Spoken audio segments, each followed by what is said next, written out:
allegiance to the flag of the United States of America and to the republic for which it stands, one nation, under God, indivisible, with liberty and justice for all. Thank you.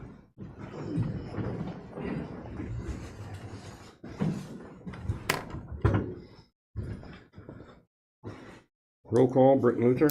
Present. R.J. Donovan. Here. Tim Yocum's present. Approval of minutes for 12/2/24.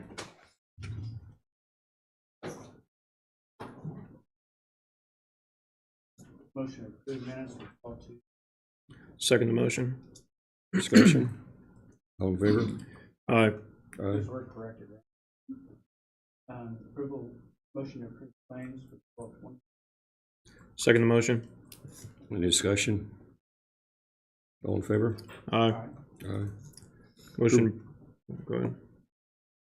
Approval for payroll for 12/20/24. Make a motion to approve payroll as presented. Second motion. Any discussion? All in favor? Aye. Aye. Aye. Public comment. If you have something to say today, you have 3 minutes. Come up to the podium, address it, and identify yourself. There'll also be another open session at the end of the meeting. So, anybody at the beginning? Okay, we're gonna move on. New issues, Romanian Trails Alliance update. Becky, over.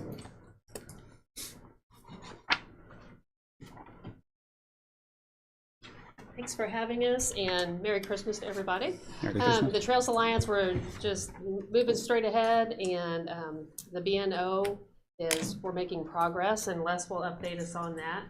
And the Trailhead Park is the OPD trail. You know, we're pushing forward on that. Just have some, just trying to get it extended all the way and open all the way, and that will come in time. So. Les, I'm going to turn it over to you to update everybody on the BNO, and I would like to thank you all for your continued support of our trails efforts. Thank you. You may have noticed that the progress on the B&O Trail extension came to a screeching halt. Maybe about 1.5 years ago, we discovered that the U.S. Fish and Wildlife Service had a conservation easement on a part of the property that we wish to acquire, which would have precluded the construction of a bridge. And I've drawn up this little diagram here so y'all can orient yourselves. But this is the Wabash River. This is the active CSX line. This is north up here. This is the bridge, the pedestrian bridge that comes across the river. Okay, this is our existing trail that we built with Wabash River Heritage Corridor Commission funds. And our desire is to go from this point, the terminus of that trail, since we can't cross the railroad, we want to build a bridge from this point across Little Raccoon Creek and then proceed down to the south to the public railroad crossing, at which point we will establish a trailhead with parking for, I think, 6 cars. Okay. Right up here along the creek is where the U.S. Fish and Wildlife had the conservation easement. They absolutely refused to allow us to build a bridge. So we figured out that perhaps we could negotiate with them. If you'll recall, we own, or you all own, the little triangle across the tracks. We purchased that. Tim and I worked real hard to get that purchased at the outset of this project so that we could own that portion of the railroad tracks. So we took the U.S. Fish and Wildlife people. They made a trip up here from Patoka. We took them across the railroad on the railroad bridge, and we showed them that, and we said, how about if we swap easements? We'll give you an easement on this triangle. You release the easement on this part that we need. So we've had the survey done. We have been negotiating with them for almost 1.5 years. We went in on the 4th of December to Brenda's office here. I went to the recorder's office. We recorded their release of the easement, and then we granted them an easement. In order to make that happen, we had to take possession of this triangle back from you all, the commissioners. So now we own the triangle. We want to deed it back to you. U.S. Fish and Wildlife told us it would be better if it dealt with a non-governmental entity. So we did that. So you will be getting this back. And now our next step is to purchase these two properties, one of them from Heath Little Farms and the other one from the Swinford Farms, both of whom are favorable. We have appraisals. We are in negotiations with them right now, and we'd like to ask that you all allow us to use your county attorney here to make those property transfers. A little triangle, you said it's come back to us, but then are we gonna be giving that back to the state? Is that for their easement, or do we still maintain the property? Does the state maintain that property? You will own the property just like you did before all this came down. Okay, but then we're renting the state that will be their access. They can use for access. There is really the only access to, you're talking about this triangle here. We traded an easement for an easement, right? Yes. Okay. With trading, so in other words, that's, the easement is really the state easement there, under the state. Yeah, but, okay, so the state They already own all that. Natural Resources owns this entire piece of property, but they do not own this triangle. You will continue to own Okay. that, but there is a conservation easement on it. So you are precluded from any development, which there's nothing you can do there. Yeah. There's no access to it. And the two farmers, or the two property owners south there, then there's no restrictions on their properties, correct? There are easements, and I've given John here, I've given him all of the, we had a surveyor in there, we have property descriptions. There are 3 easements, access easements, that are involved from getting this farmer to here, also an easement to get access to the river, and I think an easement for this property that lies to the south. And they follow those easements still follow what we will be purchasing then? They do, and they'll And be there's- reflected in the purchase agreement. And there's no problem with the trails to be able to allow that equipment to traverse over the No. trail itself? All taken care of. We've been trying to do our due diligence on your behalf. Now, we'll remind you, this is your project. Sure. We're merely facilitating the process. So, we just wanted to give you an update so you know what's happening and you know what's coming your way. We're very excited to go ahead. I mean, we've had almost $1 million laying over at the state waiting to spend it. So we're excited to get going on building a bridge and getting the trailhead. And so just wanted to bring you an update. I don't think a lot of people realize how important that last step is in this project. Because we had a bridge and a trail to nowhere originally. We had dreams of going across it. I remember years ago, we thought we'd get across the railroad and different things, and you guys kept persevering to make this happen. I appreciate that. But the big thing is now you have a point A and a point B. Before you went somewhere and couldn't go nowhere, and now get access to a public road is really a big deal. You're right, it is huge. Huge. Because, you know, as you probably know, we've been in conversations with our Vigo and Park counties regarding a potential destination loop trail. This will allow that to happen. There's a lot there can be done. I mean, you go south to Clinton, you go, I always envision something where people ride bikes from Montezuma to Dana, you know, for an afternoon and go visit. As soon as we back get and this forth. bridge built, I'm riding my bicycle from my house We'll do it together. I'll ride mine. to the Tasty Of Freeze. course, I get my wife's. But it's really a humongous step. That last step that you guys just completed is This has humongous. been extremely That's it. frustrating. Your request is that we authorize the county attorney to assist you in the property transfer, correct? That's my request for you today, yes. I'm in agreement with that. I don't know that we need a vote. We're in agreement. So be it. Other questions? Thank you. Thank you. Appreciate all the efforts. We'll bring it up for a vote. Just make a vote, official vote. If you You would. want to make the motion, Britton? motion that the county attorney assists the BTA in processing the properties and having them properly recorded. Second the motion. The other thing is, I don't think people realize that what percentage of these funds are not coming out of the county. I mean, when we first started the project, a lot of people were complaining about county funds. If you see Mr. Zimmerman holding his hand up, it says 0.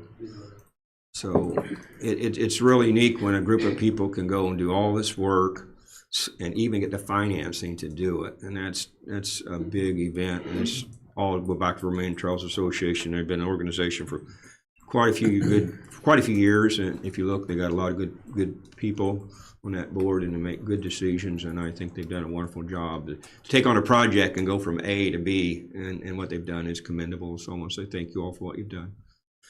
I'm sitting in the middle of a group of fantastic volunteers that go out and pull the leaves off these trails, and spray the weeds off these trails, that do all this maintenance and upkeep, and we have that ongoing vision. So, yeah, we are a group of people. I'm in support of it also, so move forward. Thank you, guys. Nice Christmas present. 2024-2025 bids review. I do want to say that for aggregates, we as a county, there's certain rules and restrictions on bidding and putting things. Excuse Point me. of order, you never did take a vote on that motion. All in favor? Aye. Aye. Thank you. Everybody said he said he was, he said he was, and I said I was, so I assume. Just thank you for the correction. But going next to the bid review, we, for aggregate and things that reflect usage in our county, for our county highway departments like rocks and sand and gravel, we keep that very open because the location of the provider is very important. I mean, if we put it out for a bid and low bidders in the south end in Vermilion County, and then we got the trucking involved, it don't make sense. So according to John Spur, we can actually put these out for a bid that we can accept or reject any of them. And if it's convenient for us, we don't want someone driving out of their way to go get rocks or sand or gravel. So it's wherever's closest. It makes a big difference in that usage. So just want to let you know that's one reason why we have open bids on to select whoever we want to whenever we need it. But at least we have a standing cost. Secondly, we had a quote come in from Rogers Group. They sent it out, and FedEx was supposed to deliver it on time. FedEx was a day late, I think, on that delivery. And I just want to bring it out so everyone knows what we're following through here. And I believe everyone here on this board is in agreement. We'll accept that quote, even though it was late, because it's one of those ones that we use it according to the territory. So, you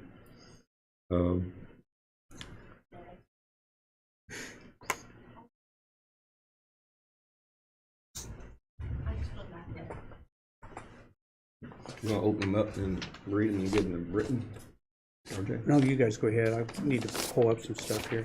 We're not going to be able to, we've got some multiple bids that will need to be reviewed and analyzed on at least the culverts anyway.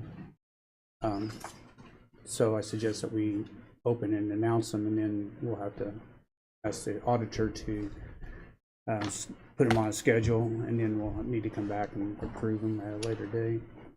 Or we might as well do them all at a later date as opposed to. Go ahead and do them today, open them and read them. And then There's at least, at least read them everybody. into the record, and then we'll have to have another meeting to actually approve whatever bids we're receiving. It's not just the aggregates that we have multiple bids on. Right. We do have one rollover bid from Tom Martin from Asphalt Materials. The document I don't think serves. it's Tom anymore. Is it? What? Was it from Tom? Yeah. He's retired now, but. It was 11/14. He was still on. I assume. They are asphalt agrees to extended to 2024 liquid asphalt contract through 2025 construction season. This document is serve as an extension agreement for the liquid asphalt. Thank you for allowing the opportunity to serve. Rollover bid. We'll get back to that in a little bit. First one is from Milestone Contractors.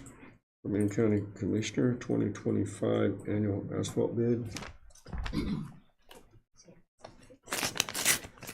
You want to do one back and forth, or get it, Helton? Do what? You do one, I do one, and get it. Doesn't matter. These are different though, so I'm trying to keep them. Okay. I think that's, yeah, these are different.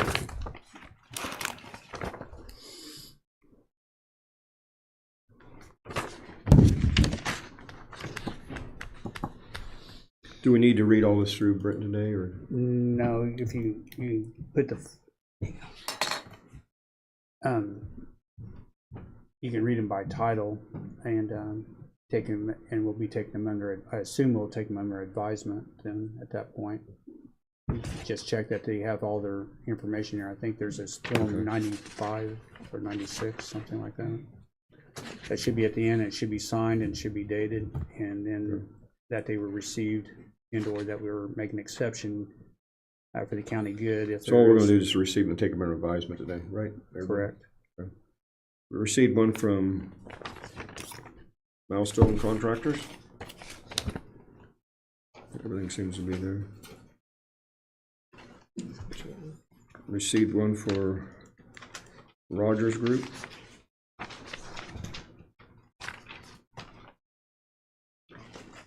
One from Pro Ag.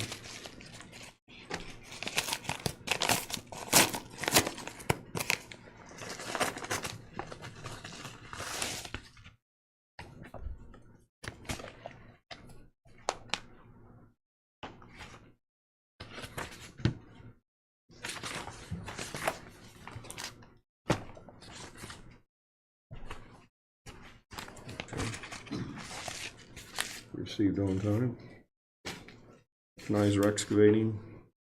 Bid for gravel pit run.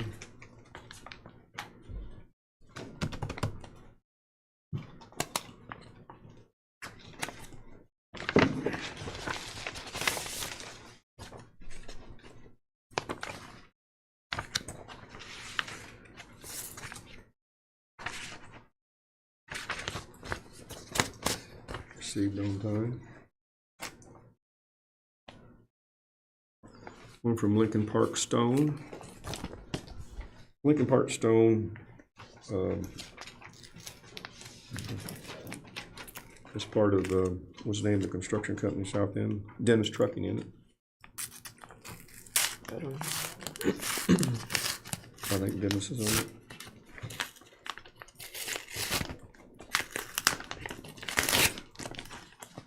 Should have been papers here or something.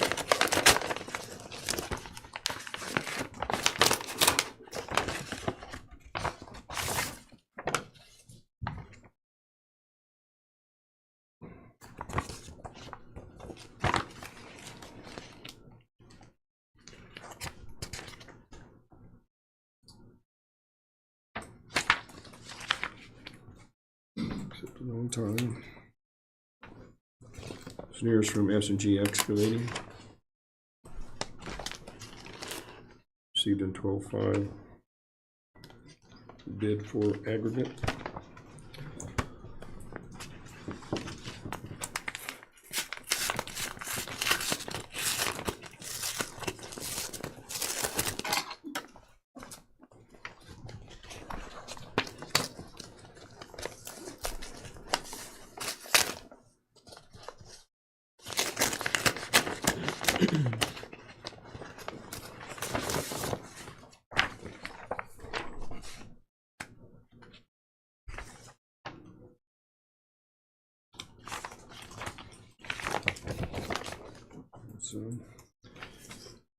So do what you got. Sure. Also received one from Line IFS for the fuel for the highway department.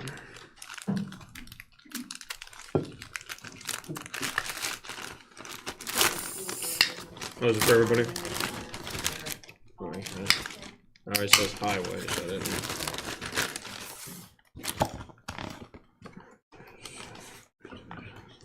Yeah, it's for the whole county government. Yep, they have everything there.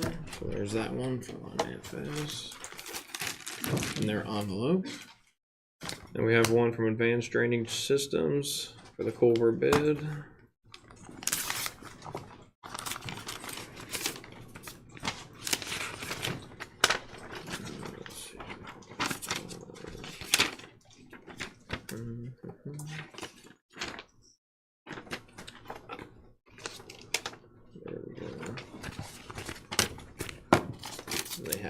documents. We have E3 bridge, just a rollover. And we have wholesale drainage supply for corrugated aluminum culvert and high density pipe.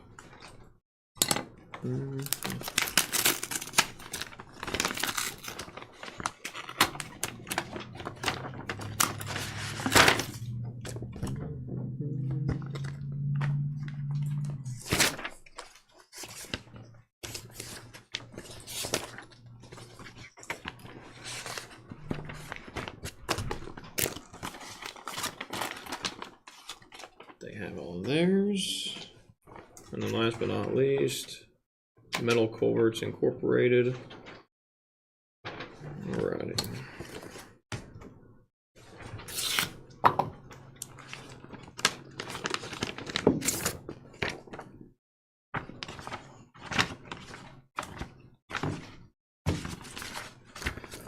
And they provided all the documents as well. There's your paper cutter too. Yep. That's all that I have over here, Tim. Oh, yeah. Put that with that. If we can take them in, or make a motion that we take them under advisement and schedule a special meeting to be able to approve them, or unless we're meeting December 31st and we can approve them at that meeting, at the regular scheduled meeting, depending on what we're doing with it. I'll second your motion. I had plenty of discussion on this. All in favor? Aye. Do we want to schedule that meeting, or do we want to move into the December 31st, or take it, just We can consider it at a later Probably I'll time? go ahead and address that now while we're on that object. Yeah, I'm open if you guys want. I mean, I don't know how long do you guys need to table or put the stuff together. Well, I mean, like to tabulate. I mean, you have 48 for the special meeting if we don't In go the to 30. special, in the way in which you presented them last year.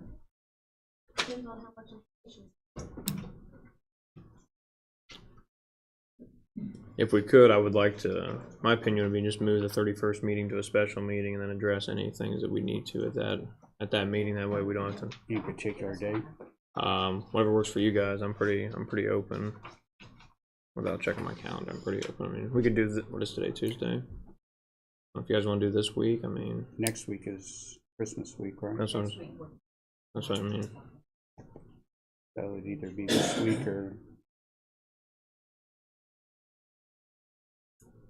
the 31st. Well, you said special meeting you were wanting. Yeah, I was just gonna waylay the 31st that way. You see what I mean? And then do anything we had to do. Do it this week. Thursday or Friday in the morning work for either one of you guys? I believe so. Of this week? Yeah. Are you available?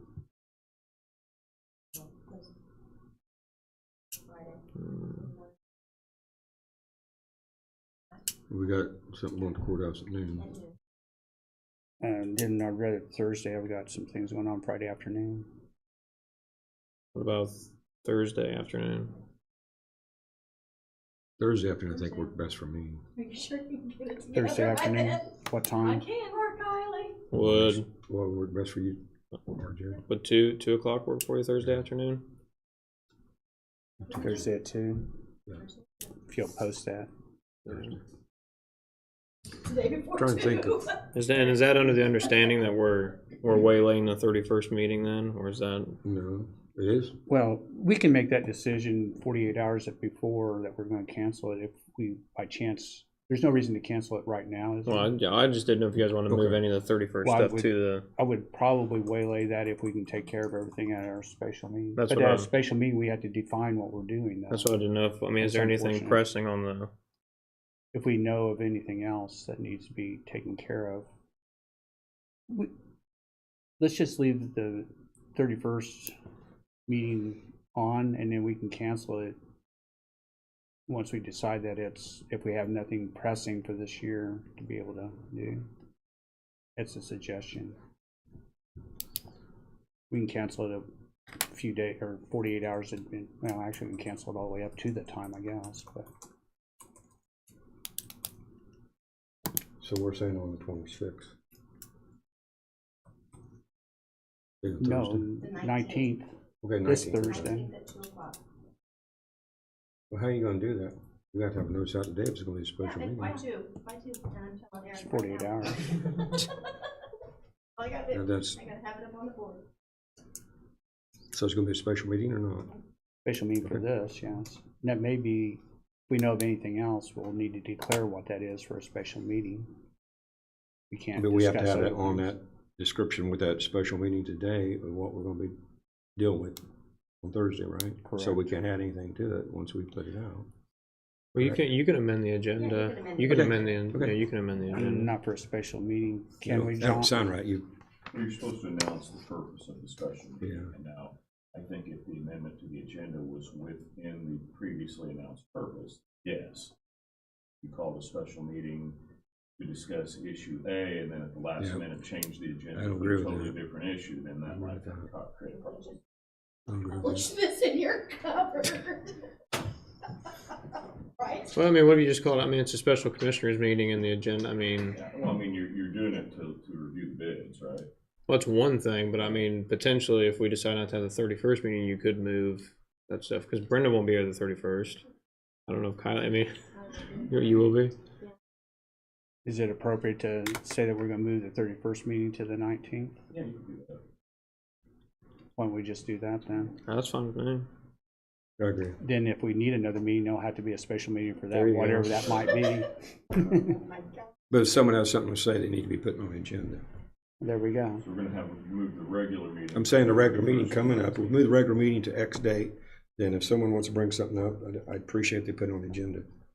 You know, especially with something major. Works for me. So at this point, the December 31st meeting is way late, or we're not gonna conduct it. It will be conducted on the 19th. 19th. At 2 p.m. Anything else will be a special meeting. Yep. Sounds good. You take a vote on it, or?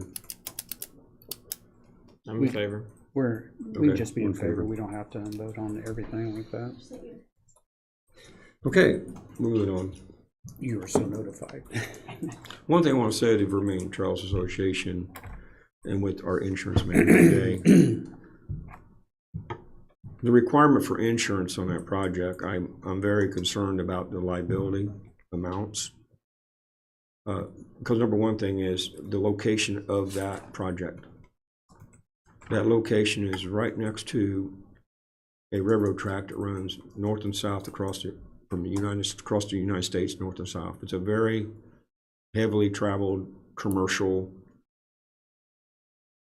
situation. And I think that from our insurance standpoint, I think that that dictates of the actual risk there, I believe is more, you know what I'm saying, because it's right next to that D&O railroad or whatever the railroad is. And I would like to have our insurance, George Smith, to address that issue, because I believe, you know what I'm trying to say, there's a more of a risk there working next to that railroad track. And if something major would happen there, I mean, it's not going to be millions, it's going to be a lot more than tens of millions. It's going to be astronomical if something happens there and creates a problem with that railroad. Do you agree with my Smith? Just so you know, the trails, I have their insurance also.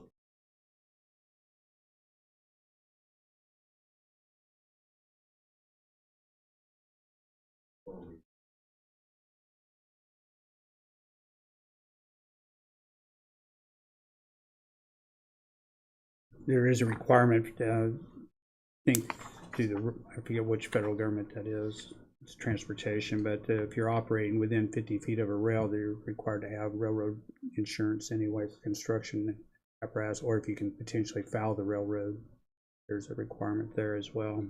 I'd just like to have clarification, you know, on that. You referring specifically to the construction portion Yes, of the project? yes. That's where the risk is at, in my opinion. I mean, you always going to risk someone stepping on a railroad track and getting something happening. But I'm saying from a construction standpoint, if something would happen major there, we're only being smart in making sure that we have enough coverage. It'd be different if you're out working in the field, but still, even out working out in the field, there could be a humongous bite there you could hit. But I'm saying with the railroad being that close, and as even he brought out being that close to it, if doing an erection of putting the thing together and the crane gets involved with derailment or something, it's going to be millions and millions. And, you know, most policies is $1 to $3 million coverage. And I think it's going to be a lot more than Well, for that. that I It just, seems to me like you'd have to determine, you know, where the break is between the contractor insurance. It's gonna be a contractor's gonna erect it for you, so.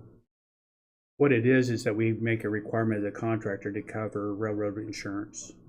So that's prices throws went the, up. well, yes, but if you foul that railroad, then you bankrupted the county Yeah. if we don't have it. It's either they pay for it or we'll pay for it, but it needs to be, and typically the problem is if we pay for it, it doesn't necessarily cover the contractor. So there's a whole bunch of issues there if you don't require the contractor to carry the railroad construction insurance for any impetus or anything that would happen to that railroad, whether it be fouled, and even if there isn't an accident, we're looking at some very large liabilities there. And if you once you interfere with that railroad, it's not just that point.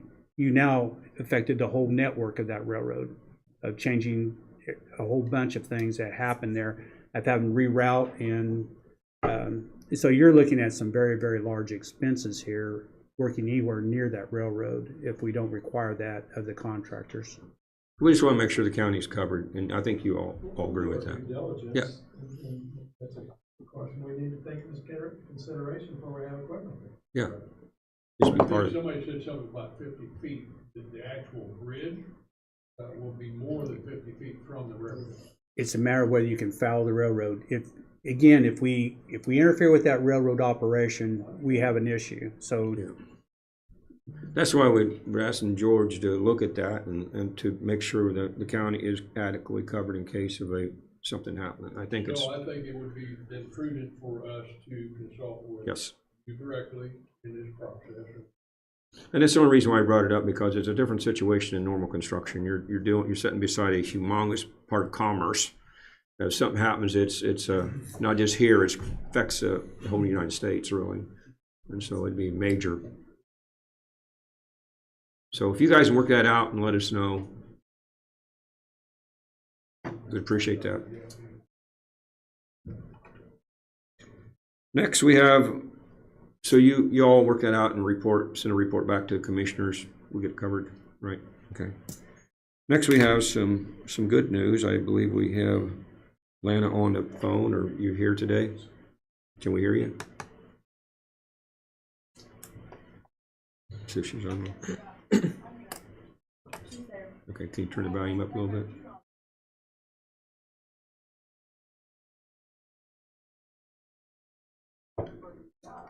We're trying to get some more volume out of you first. Keep talking. Yep. Awesome. Sorry I couldn't be there in person. Like I was saying, I am heading that way today. There is the I-74 Economic Development Area public hearing in the morning, so I'm going to be heading you guys' way this afternoon and having a few meetings regarding that. In the meantime, I did send the commissioners a proposal for economic development support within the county, but primarily focused on the northern portion. I know that unfortunately your economic development director, whether interim or full-time, has resigned. So as we're coming to the completion of this new economic development area along I-74, and other project areas, not just this one. Unfortunately, you don't have anyone moving the ball forward, so to speak, as far as economic development in the county. So with our familiarity with economic development, site readiness, shovel readiness in general, along with this north part of the county that we've gained over the last approximately year, what we're doing is suggesting that at least in the interim, we pick up the ball on economic development for Vermilion County. We can come into the office there. I can actually come in today or tomorrow and look through any files that might be relevant, but making sure that some of these sites that we're looking at developing can get listed on the IEDC Zoom Prospector and updated on your EDC website, and start marketing to businesses and site selectors and overseeing site readiness, such as, not just with Aqua, water and sewer, that's a whole nother project that is moving forward, but other economic development activities that unfortunately just nobody is in charge of at this time until you guys can find a full-time person. So what I sent was kind of we can pick it up for very short term, or handle all of it, or handle a little bit of it, or supplement whomever you might have locally representing economic development. But the intent here was to make sure that there's not any, there's just no representation for economic development right now.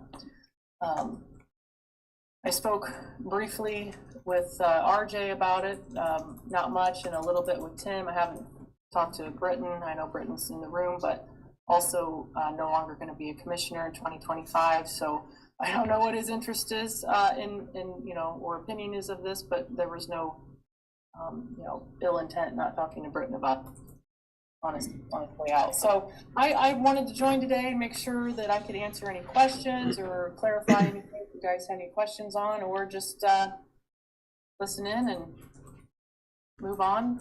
I will be there later today.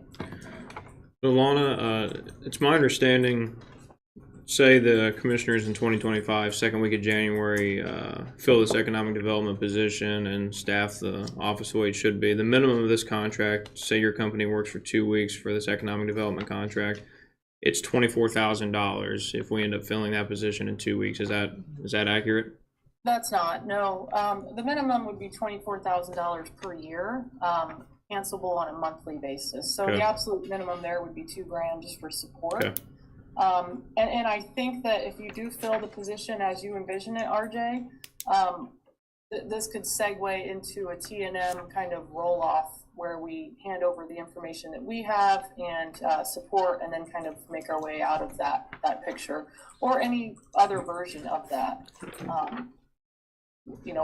Depending on whom you find and who you hire, the situation may look different. That person may need specific types of support. I do have a person who's very familiar and connected with the IEDC on my staff, was original regional director of the IEDC, and has experience building out several large projects, really big projects in TIF districts. So maybe it looks like more of a kind of onboarding consulting support contract that we revise, but no, the minimum is not 24,000 unless we were a full year working for the county. She mentions that you have apparently relayed information about how economic development is going to proceed. What is that? How is that looking in 2025?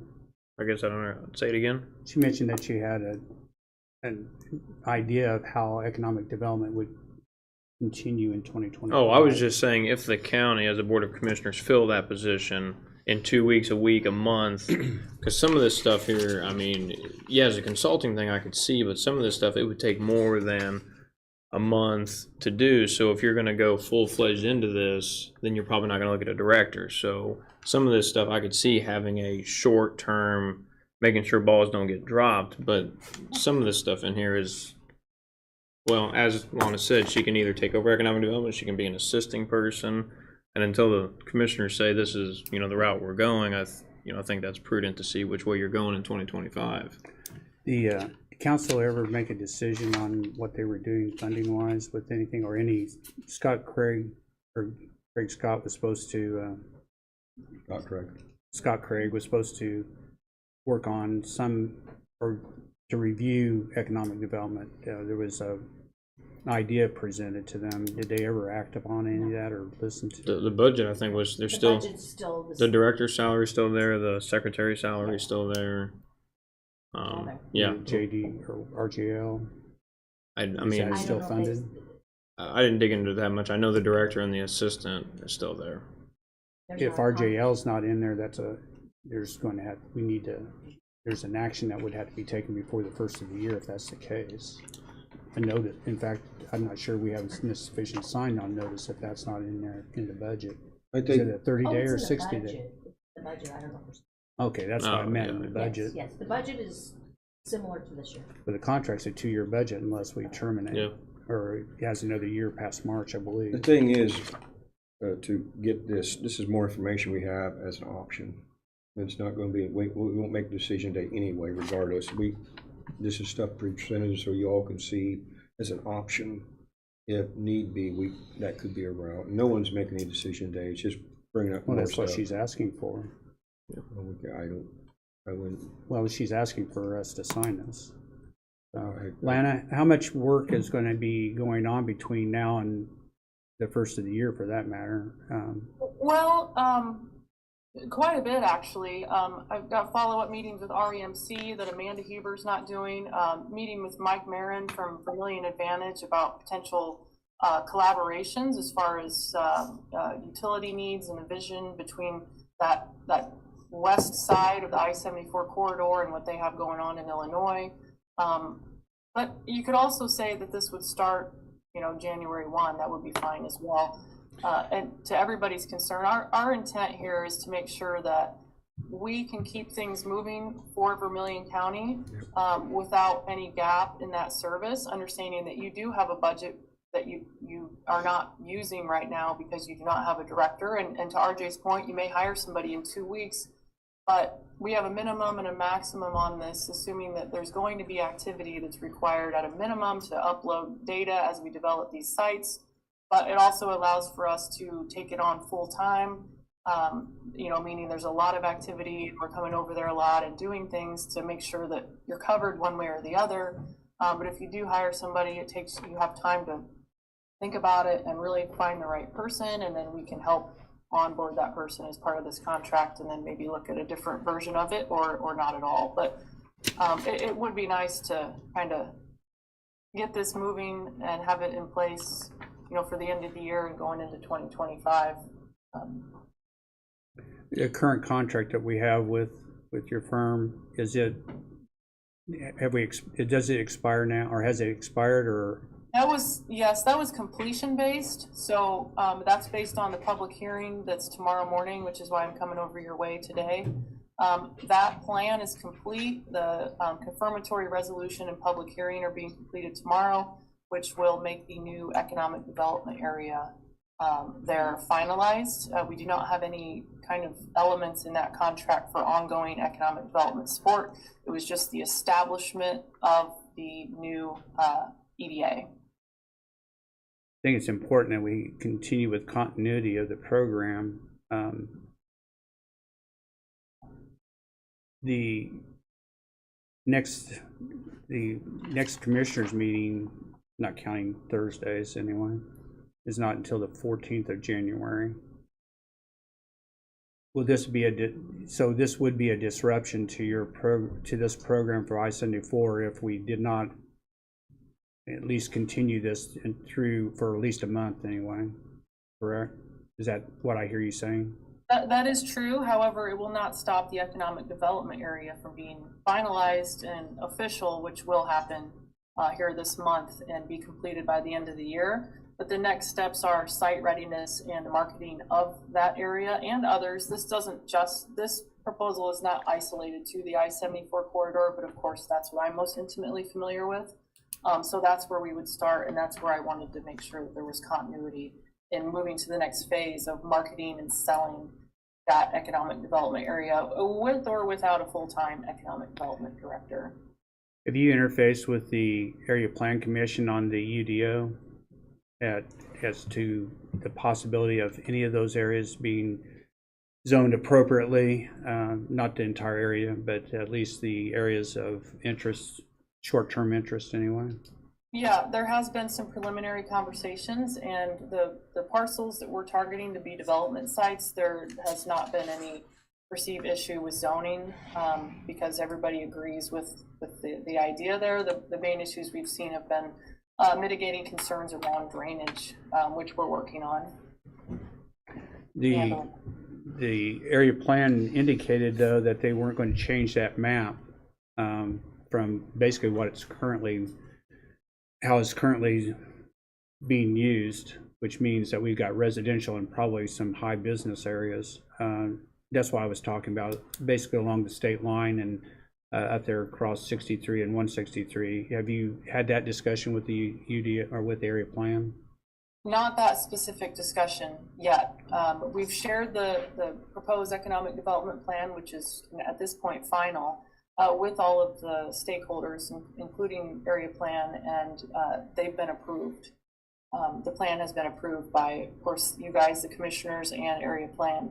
So we may have a couple of little details to work out as far as land use, but as far as the overall general idea of developing certain parcels up to and next to I-74 and the state line, we have not received any negative pushback on that. But no mapping changes? That's up to, I guess that's up to area plan. Okay.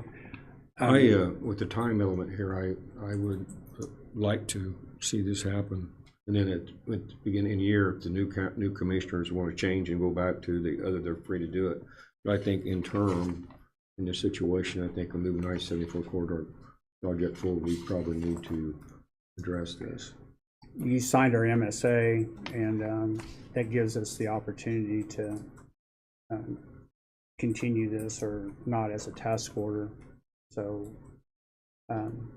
we could continue this operation for at least a month anyway until, and I'd like to hear from council as to what they're going to do. This whole economic development picture is something that needs a lot of thought. So I think continuity on this is important to approve this task order. It can be terminated, I think, with 30 days notice or something to that effect if need be, but I'd like to see us, I assume we do have the funding for this We to do. I just continue. hold it, yeah, Okay, they can- without it being, there's several places they can. right. So I'd like to see us continue this relationship anyway, and until we finally decide how economic development is going to gel. So what fund will this be coming out of in economic development then? Well, Or do they? They've got 80,000 in professional services for next year, and I would assume that that's part of that is RJL. Probably. They've got several other funds in the threes where it could be transferred. I would assume would not be being used immediately, where they could come back for additional during the year. Yeah. Like training and conferences, meals and lodging. I certainly wouldn't be using those to travel, They're all in the right line and they're item. all in the right line. Okay. item. You're looking Okay. at 15,000 roughly. I think the other thing too is we do this and give that Lana some time to look over things and see how she could actually contribute, and she'd have more input, in the future for the possibility. I think it's part of the overall economic picture, and she can participate in that. I think that's going to be part of the important discussion going into next year, or into next year anyway. And this would be your transfer as commissioners. Yeah, I'd like to make a motion that we approve this task order as a task order, not as a separate contract. That's all right with you, Lana, right? To do this, continue this underneath their existing MSA? Yes, sir. That's the intent of the MSAs, is that we can just assign task orders that just describe the scope of work and the budget under that already executed MSA. My motion stands. Go for a second.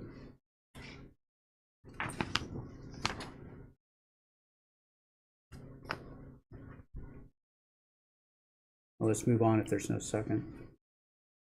Give them time. I will second it. No one else will. I think it's important to continue this, and it's mainly as needed. And I think it's important that I-74 corridor project is not behind on any reports or anything that holds that. Yeah, I don't think we want that behind at all, but it's also for the rest of the county too, to have somebody. I guess I wasn't under the understanding we were voting on this today, or at least that wasn't my understanding from the email. I don't have any real objections, I guess, per se with this, except for the fact that, could we have reached out to some other companies? I know Lana's very good at the water and the sewage and the I-74 corridor. My question is, was there any other economic development groups or organizations, firms that handle strictly economic development?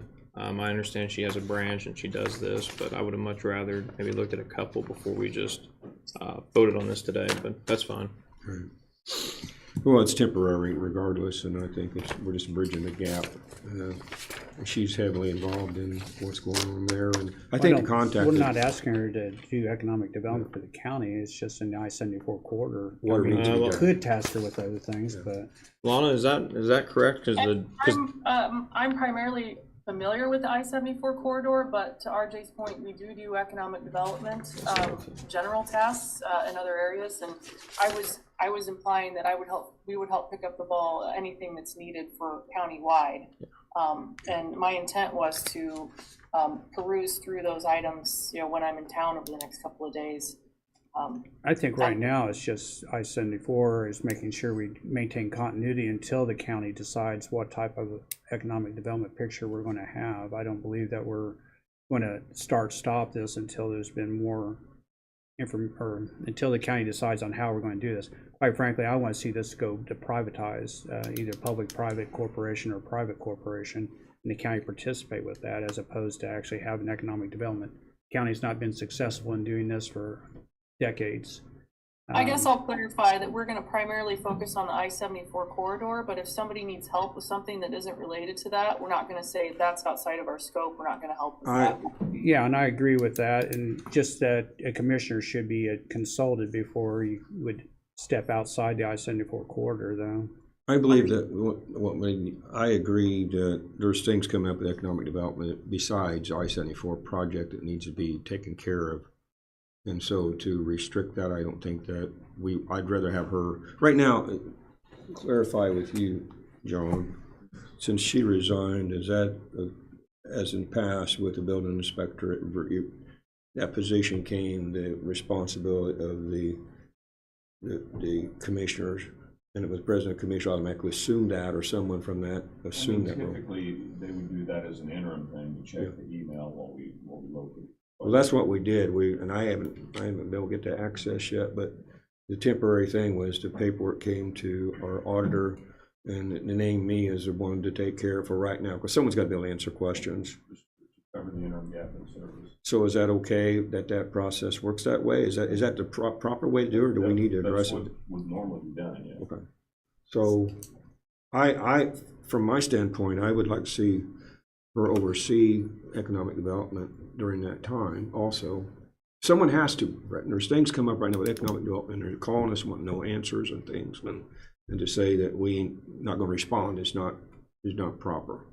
I think that should be a commissioner making that call, and if you need to engage BCS, then so be it, but I don't believe that we should be naming them our economic development. I'm not saying that they would be making the consultant, if you decision, will. they would be people that would help take care of, bring that decision, that information to us so we can make a good decision based on their professionalism. That's what I'm saying. I wouldn't give control to them to sign papers, I'm not saying that. I think you guys, Stated, whatever. yeah, I think it needs to be clarified for Lana. I think she's probably needs some direction. I don't mind, because Lana, what happens in the next 30, 45 days with the I-74 project if we didn't have you or anybody there? I mean, is there things coming up on a timeline that need addressed immediately? Well, we have landowners who are, maybe considering alternative options, Okay. Like solar, or, we've also got a project, the utility project moving forward, which is a different scope. That it's just time to market those projects, but I guess Yeah. I would say nothing would happen. Yeah, I would agree with Britton that I would like to see if this gets moved forward today with the motion, or if it needs to be restated that BCS handles the I-74 corridor, but name a commissioner to handle any economic development issues that may arise until January, February, whenever a new board decides on that direction. I don't know that I want BCS, and nothing against you, Lana, or any company. It's just I don't know that I want the whole county in this interim doing that. But that's my 2 cents on the thing. That I do think we do need someone with I-74. That's our most pressing project. But I do think a commissioner could handle the questions from the IEDC in the short-term interim process. Well, even with that, they can consult, we can bring BCS in if If there's something needed. that is needed, but not until a decision's made as to how economic development is going to be formulated. I don't believe that we should be moving full force into this anyway. I agree. So you made a motion earlier about that, right? It still stands. I just think Lana just needs that direction. This is a task order. We're going to approve the task order subject to commissioners approving whatever things else. Well, the commissioners will have to approve it anyway. Heber didn't have any authority to approve anything in the first place, so there's not a change there. It still fell to the commissioners. She wasn't the director. She was a administrative assistant to that. She did everything that she should have done, and Well, that regardless capacity, of to be that, truthful. she was not the director. But anyway, you have a motion, and you get a second on You seconded it. You seconded it? it. Okay, we'll bring it for a vote. We have plenty of discussion. All in favor? Aye. Aye. Aye. There's your answer. Thank you, gentlemen. I'll maybe see somebody the next day or two. Right now, who wants to step up to that? You, Well, I Tim, took or that responsibility. RJ? If someone wants to take it, it's up to them, but It's one someone of had you to do two. it. This won't be me. So. Do what? It should be one of you two. I have no problem doing it. That's up to, up to the board here today. Okay.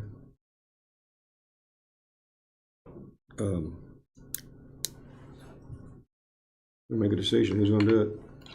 I've been involved with it quite a while. I'd like to continue. I'm just saying I'd like to.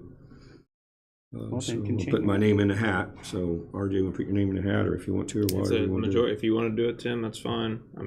It's That first year, after the first year of new administration come in, everybody's free to change everything anyway. This is just something temporary to get us from A to B, and that's all I was trying to do, so. sure. That's okay, I'll just continue to keep that for right now. And I'll report back to you anything. I can't make So, any decisions, Lanny, I'm just bringing information back to you all. Yeah, though you can talk to any commissioner. Point person will be Tim. Okay? Okay, we'll move on. Thank you, Lana. Thank you. Okay. County insurance approval, George Smith. It's your time, George.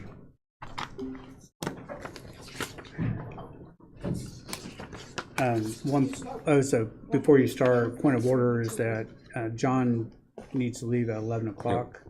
So in 20 minutes, if we have any questions for John I'm not sure how long you're going to take, but if we have any other things, we may want to address them with John before he gets gone. Though he may be available by telephone I'll be available for a while. It's an hour and 45-minute drive, so. Okay. Just a point.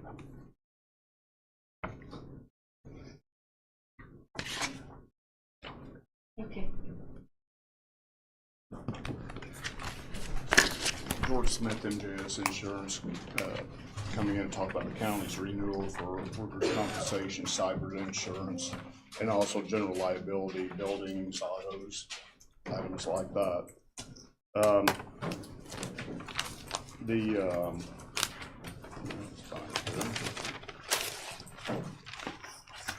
Just to kind of go through a couple of things, the county is with Astra. Astra covers the buildings, the autos, the liability, the umbrella, law enforcement liability, things like that. It's who you're currently with. Just so you know, I do reach out every year to multiple companies to try to keep everybody in check. It's been a tough year. If you've watched the news or anything on the insurance, state of Indiana, average cost of insurance has gone up between 24 and 26%. That affects homeowners, auto insurance. Also, it affects commercial accounts. So with that being said, I did reach out to Bliss McKnight, Travelers, Tokyo Marine, and Astra. In the past, I've reached out to a company, EMC, which I've had a lot of luck with in the past. This year, they've chosen to no longer offer insurance on any buildings over 75 years old. So it's just what we call a hard market, and a lot of people just don't want to get in on it. Would you say that again? That last part? EMC will not write insurance on any buildings over 75 years old, Includes the courthouse? including courthouse. It doesn't matter if it's a barn, if it's a an office building or whatever. So, But Astor does. but Astor does. Okay. When it's all said and done, and the way I work this is when I get my renewals, I send the renewals off to these companies also. I find it's fair to them, that way they know if they're gonna be price competitive or not.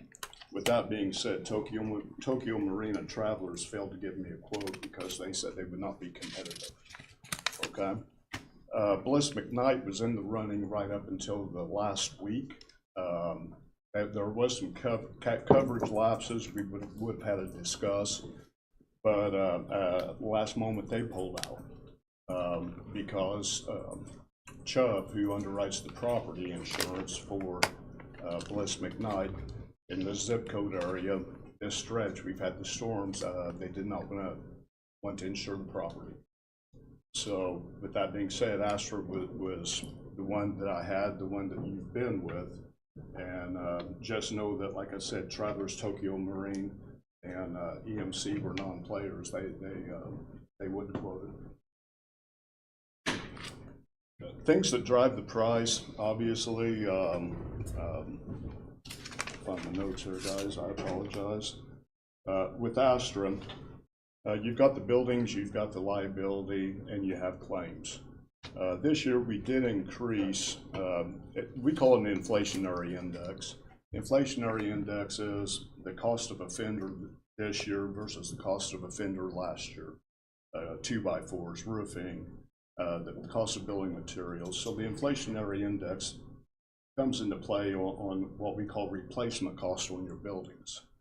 So with that being said, we've increased the property values as a whole by $2,514,657. That also includes some work I've done behind the scenes because we had some buildings I thought were underinsured. We had some buildings I thought were overinsured. So I went through primarily the highway garages with the pole structures and things like that. I reran the replacement cost estimators on those through farm replacement cost estimator because they're pole buildings. Some of the ones that were in question were pole buildings. So I've raised some of the values, I've lowered some of the values on some of the buildings, but I feel very confident where they're at, that if something happens, we can replace it. One question I did have was the courthouse was shown as 10 million. Can we really replace this in like over $10 million? Oh, absolutely not. It's on the, I will have to, the amount on that, it's actually more than that, Brittany. Yeah, that's why I guess Because I it's didn't on read the whole thing. I It's guess. on the historical Register. Register. Yeah, it's got $10,954,055 on it. But being on the historical register, Astra, if you choose to replace this back, Astra has to allow up to an additional 25% on top of that. Okay, but that's still only 12 million. We can replace this building in like for 12.5 million or so. You're gonna put it back the exact same way. In like, yes. If we did, we can do that for 12.5 million, you'd think? Oh, doubt it. Not with a stone like this, no.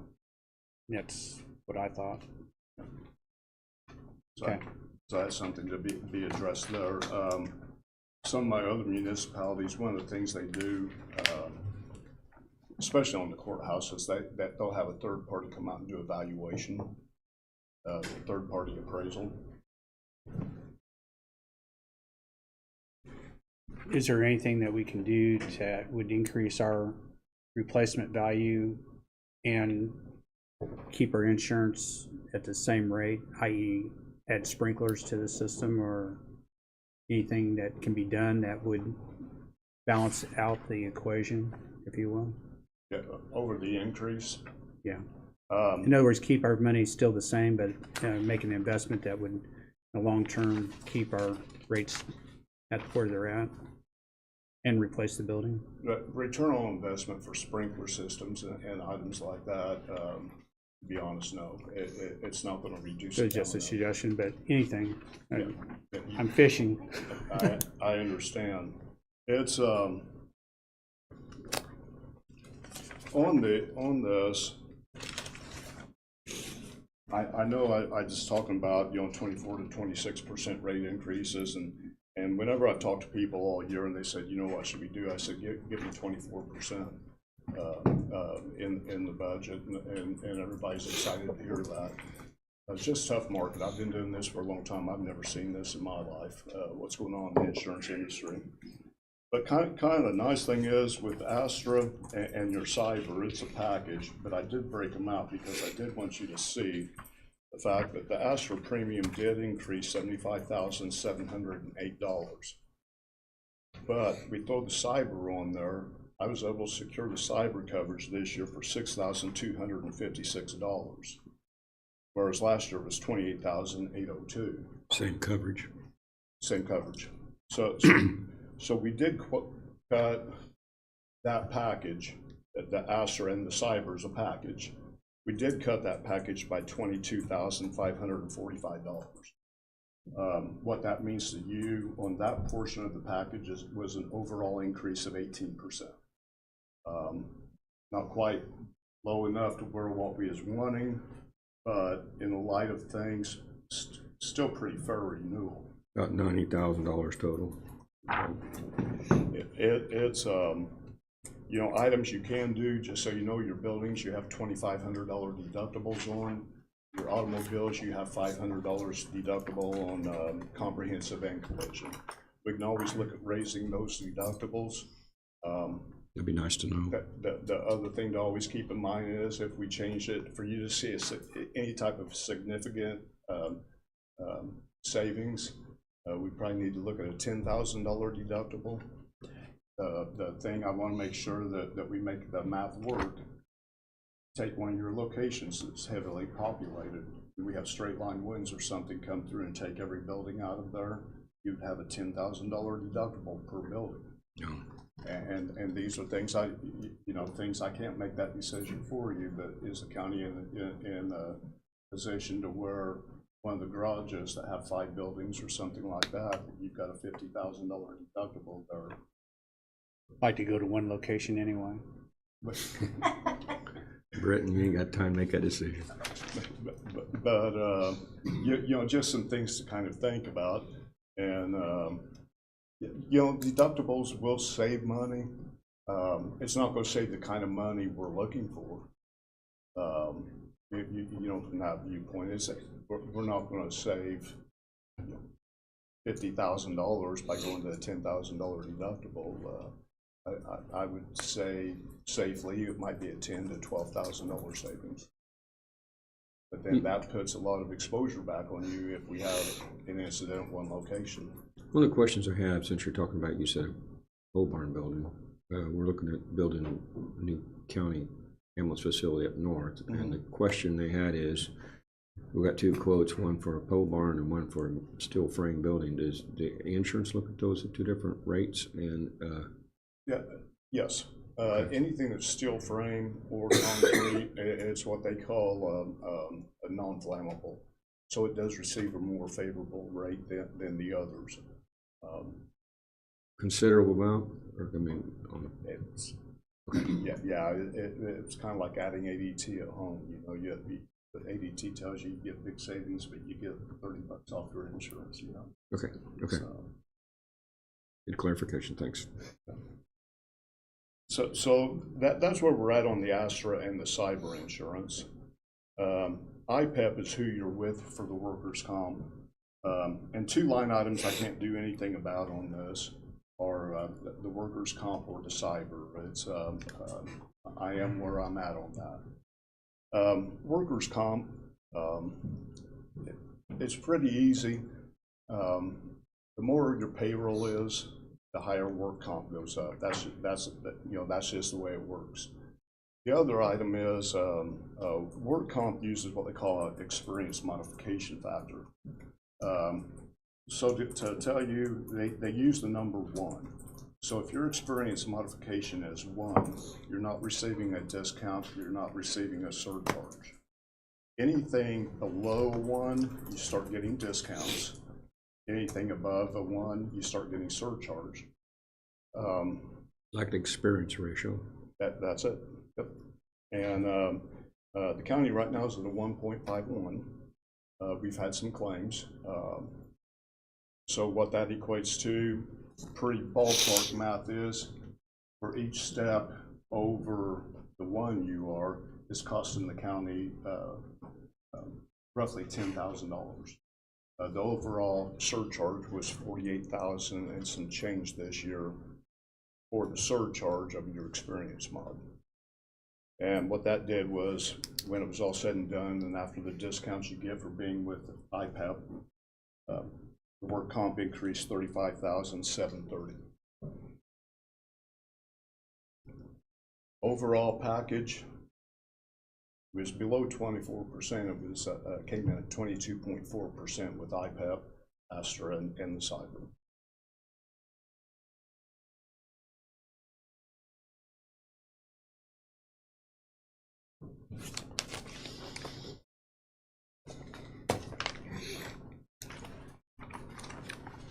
So would you care to have a motion? Is that what you're looking for? Approval of the insurance? I guess first thing I would ask if there was any questions that maybe I haven't addressed, or any concerns other than. I'm just concerned about the building value. Well, actually, we went back 2 years, at least 2 years ago, and reassessed our highway equipment, and we had some things to add and some things to take away. That we got to a better point of actually what we were insuring. That probably needs to be redone again this time, not just for highway, but for looking at the whole inventory that the county, the assets that the county maintains. Absolutely, that should be done annually. Yeah, well, we're not, but I need to know. biannually anyway. I'd like to see us, anyway, we're due, I guess is what we're saying. Yes.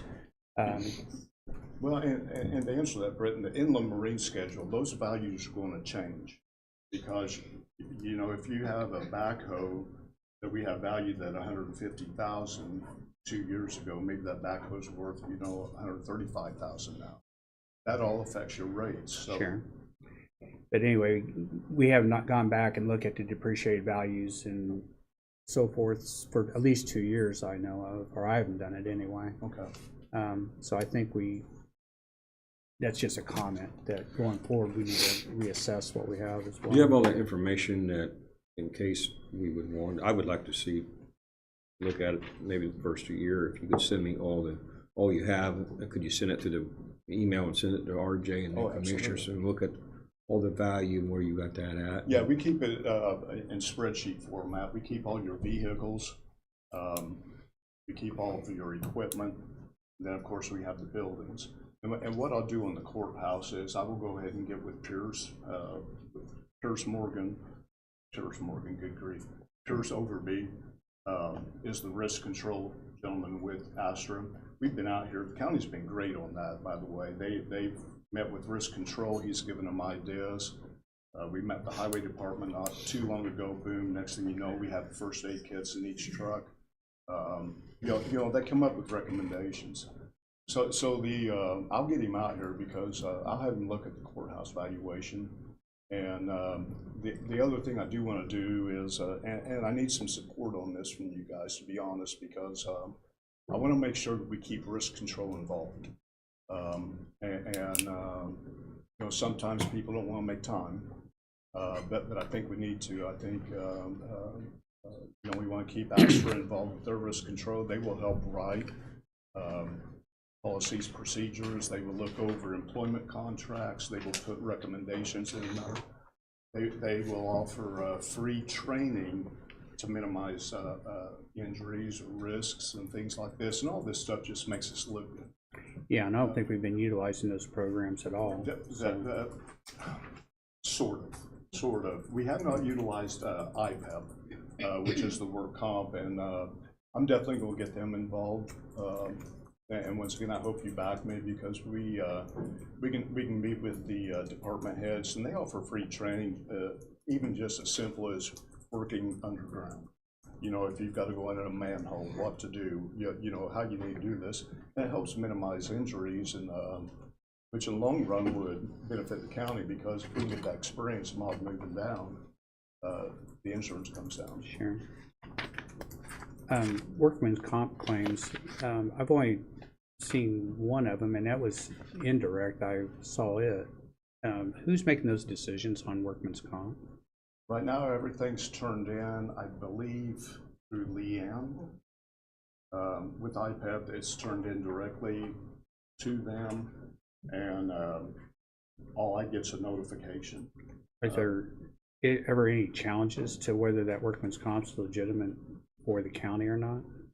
Well, the IPEP's always going to do their due diligence to make sure that somebody wasn't outside, you know, over the weekend, moving something, dislocated the shoulder, and then came back in and said they did it at work. There will be an investigation. But any work comp claim should always be turned in by the immediate supervisor. And the reason we do this is, I don't want to pick on any departments, but I'll just use the highway department. The supervisor should turn the work comp claim in, never the employee. And that way, if there's a witness there, if there's this, we get all of that information on the claim. So the supervisor of each department should always be the one that turns the claims in. So what happens if, say it happens to me? Should I turn some commissioner, or should I have another commissioner turn it in for me? I mean, you know what I'm saying? What happens with department heads? Yeah, you get into department heads, that's a great question there. I would probably pick a contact, you know, that's over everybody to initiate the claim. You know, I really would. You know, some of them are pretty clear cut. It is what it is, but yeah, oversight would be very good. Somebody to oversee that. That's the problem with county government, is that you got 10 different heads that are they are independent of each other. So, but I still would like to see those come in front of the commissioners, since we are responsible for insurance and the payment of those, and at least have a view of what is being claimed out there, not just the supervisor, but I would like to see that happen as opposed to just HR. Right now, HR reports to the auditor, which is still a separate branch in itself too. So, and that's the only thing I don't know, and of course I didn't bring any of the information because you know, I don't know at what point anything becomes a HIPAA violation. And so I want to be very cautious on that. well, the commissioners are in charge of the county, so I don't see how that would be a HIPAA violation when you're looking at a claim. If you're looking at medical data for a particular person and asking for their blood pressure or whatever, yes, but I don't believe that is the intent of HIPAA anyway. Yes, I would agree with that. Also, that's maybe a consideration of moving the payroll and well, at least the HR anyway, and since it's been associated with payroll, back to the commissioners as opposed to the auditors as a consideration as well. I never have agreed with it being in the auditor's realm as it is. So. Okay. You looking for approval of this today, George? I am. I'll make a motion to approve the Vermilion County 2025-2026 insurance renewal as presented by George Smith this morning. I'll second the motion. I think we had a good discussion, and I would encourage after everybody gets settled in after the first year, that we have another meeting, go over what we can do. You agree with RJ? That we should have another meeting about any way we can talk about other things and see what we can do to make, if we can make any differences. I think it'd be good to Sure, absolutely. have you as the commissioners meet with the risk management people also. Sure. Just so you can listen to their ideas, see if you're behind it, not behind it. Yeah. And then we can push forward, because coming from you, if you say, hey, these people are coming out, give recommendations, we're going to bring them back to us, I expect you to take care of it. Yeah. That carries some weight. All right. I do want to let you know that I guesstimated, and we're good on finances. It's in the budget for next year. Good. A lot of times he comes and he's like, I need more money for it. I'm like, no, you're not getting any more, George. Well, thank you, George. Thank you, guys. If you, We have to take a vote, guys. There's a motion on the table. and I think a we've had second. plenty of discussion on it. I'll call for a vote. All in favor? Aye. Aye. No one's opposed. Yeah, you have that. I want to change the direction we're going. We have someone here from Hamilton Center. She's here today, and I don't think it's fair to make her stay. You can stay if you want to, but I'm just offering if you want to come and speak now. Thanks, George. I don't really have anything to speak on unless Thank you, you George. have any specific questions for me. I'll have our county report that's coming up that I'll present after the first of the year. Okay. I know that's coming up, but I don't have anything specific. I like to come and make sure that we're here and know what's going on in the county since we're serving the county population. I would like to schedule a meeting, come and meet with you all. I would love that, absolutely. Can you just give us an rundown of what's going on and just real 3 minutes, something just Oh, to sure, absolutely, I would love to. So right now, we're gearing up. address who you are? Yes, my name is Mandy Adams Washburn. I'm the program manager for the Park and Vermilion Hamilton Center offices here in our counties. Right now, we are gearing up for the holidays. So what that means for us is Thanksgiving, we were able to provide 19 families with full Thanksgiving meals, which ended up being 50 people total. They were different from the communities and the families we provided for last year. So this was a new set of families that we were able to provide Thanksgiving for, both in the Park and the Vermilion County areas. So super excited about that. This year we are able to provide 19 families with Christmas presents. So that doesn't count for all the individuals, it's just the families that we're providing for. Primarily those families are coming out of the Vermilion County area. I have 2 out of those 19 in the Park County area. So we're also gearing up for what we call our holiday care plans. So the people that we're serving that are kind of on our higher needs end, we're going into the home, making sure they have food, clothing, shelter, utilities are working, running water, phone, transportation. All of those things are set for next week when the holidays are in place, and making sure that our safety plans are in place. Who do they know to contact? If they are having an emergency, who can they reach out to?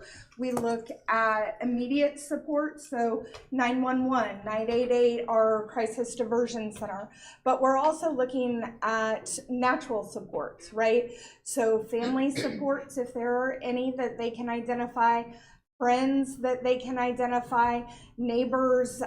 We want to make sure that they have all of those numbers listed. So that's what we are doing this week and next week before the holidays. Then we will do that. We will come back next week and immediately start it again for the new year. So we do back to back for Thanksgiving, Christmas, and the new year. That way we're all set and our families are set and those safety plans are in place. So. The suicide, is that 811? The 988? 988? Yep, that's our suicide. Yep, that's National Suicide Hotline. Is it working well in the county, or is people understand that that's available to them? I definitely know from my involvement with LCC, I am working with the health department there, and so not only are we getting that information out to the residents of Vermilion County, but I know the health department is really pushing that information as well. I know some of the schools have been passing out information, not passing out, but making sure that that information is available. So I definitely know that that 988 number is getting out there. So if anybody is struggling, if anybody is having any suicidal ideations, they need somebody to talk to. That 988 number is a great way to connect. Mm-hmm. Absolutely. Thank you. You're welcome. Any other questions? Anything else I can answer? I hope that gave you just a quick rundown before our holidays. So if you have anything else, please reach out. And Mr. Yoakum, we'd love to have you come to the office. I will be back. Merry Christmas. Merry Christmas. Thank you. Next, we have a 2025 board appointments. You all been given a list. I think there's not a lot going on here. No, Misty, I did see someone put a paper up here. She did email us this morning. I did email her back, let her know that there were only a couple with Yeah. more than one. Sure. I don't know if you guys have received her email or not, or read that. Just to set down here, I saw it. How long has Misty been? How long has Mrs. Bush been on there? Inquiry Oh, I Department? don't know. I couldn't tell. I know she's been on there Since I've been here, that's all I know. at the minimum since I was on the council, so 6 years. 6 years is the minimum, and I would say a lot of these people are probably lifers. They've been there 15, 20 years. I still stand by what I said a month ago, 2 months ago, that 4 years ago these board appointments were pushed till January. And Tim, I believe that December 4 years ago in 2020, you had said that was a good thing for new people coming in to help make decisions in January. So even though there's only a couple on here, I would like to see these pushed till January as well, especially with Misty's email this morning asking to be a part of the process. I don't think it would hurt anything for these 2 or 3. I don't think they're opening. I think they already currently have people serving on them. I'd like to proceed with the appointments, so I agree. it's appropriate to do that. I Make just- sure so that they're ready for January 1st and understand what their positions Well, are. I understand your opinion, Brenton, but Tim, on yours, what has changed from 4 years when you were in 2020? You were good with letting them waylay until the new administration came in 2020. Well, there's some things I want to make sure it's done now. I think it's very important for the county, and I think since Well, I think there was more appointments in 2020. I think there was probably 10 or 12, and here there's only 2. So I guess I'm just curious why 4 years ago you were okay with. I believe that I want to make sure these are done. And that's the reason. You don't why. believe they'll be appointed in January with? I don't know. I'm just saying I know right now what I want to do, and Britt knows what he wants to do, and that's what we're going to do today. And if it's changed after the first year, it's changed. But Okay, I'm That's just what trying to happened. understand your thinking, because like I said before, you were good with, letting things wait for new administration. So I guess things have changed over the years. some of it has. It actually has. That's fine. We'll go down through these lists and make a decision. The 2 for alcohol beverage board. Someone want to make a nomination for that. Why don't we board of start the at the 2? top of the list? I'm just going down from this list right here that she supplied to us. I just typed it up, so it was. So it's Different simplified. lists. You Did don't I have miss to go somebody, through. anybody? Well, I don't know. I just had it on here. Oh, it is different. Okay, Alphabetical order. that's fine. I just had a different list. You want to take care of this, Britton, as we go down through and I'll let you do some of this? Okay, RJ. alcohol beverage board, we have 2 that we were under consideration. I'd like to nominate Eddie Kanizer on that board. Well, since we're going to do this one by one, then real quick as a point of order here, real quick on these nominations, Tim. In the past, the commissioners, and even I think earlier this year, we had said if they were interested in positions, they should email or apply via the application. Is that holding water, or are we also allowing applications that just called you as a commissioner or me as a commissioner saying I'm interested? I know in the past we've made that a kind of a requirement. So I would like to. I don't agree with that. I understand. We have not, that is there, but we've never enforced that, and it's always been open. Because a lot of times you can't find nobody, and if there's a deadline come up and someone else can put in for it, the deadline is. I'm is not saying always even to enforced. apply, that's not we're not saying that's a requirement.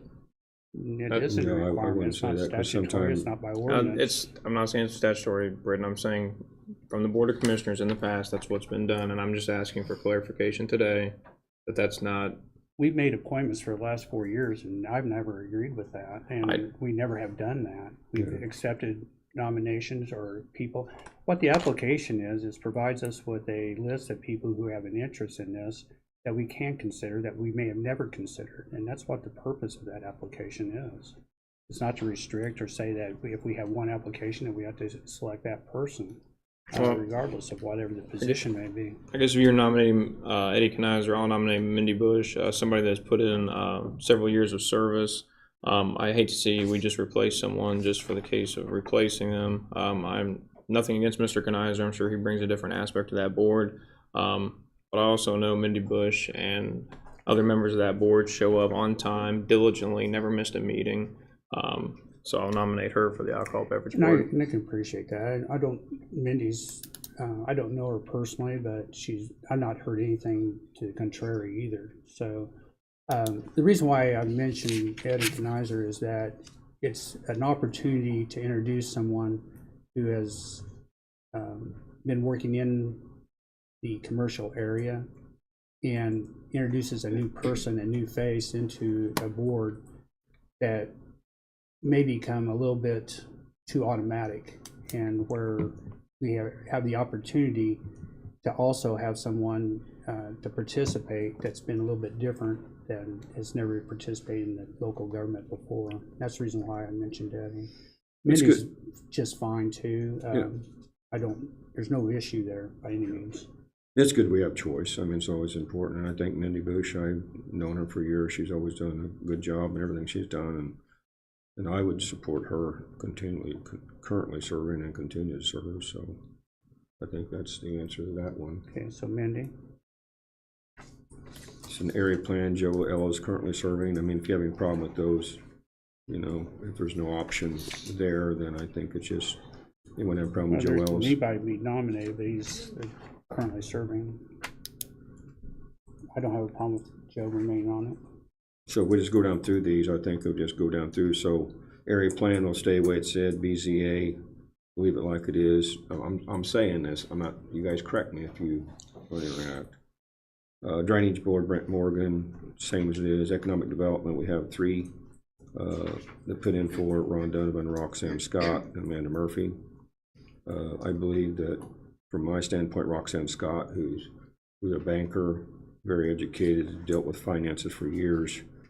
I think that's the one I'm looking at the most. She also was on the previous Economic Development Council back in, before we changed things as well. I support that as well.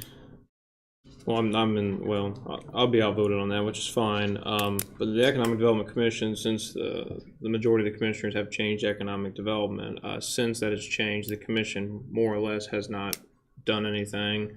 Not that they don't want to, because they have no funding. The council has told them at one of their last meetings that they had, not the most recent, but one of the meetings, that there would be no funding even if they asked for it. So, you know, and yes, Ron Donovan is my dad and currently serves as the president. I would support him still in that position.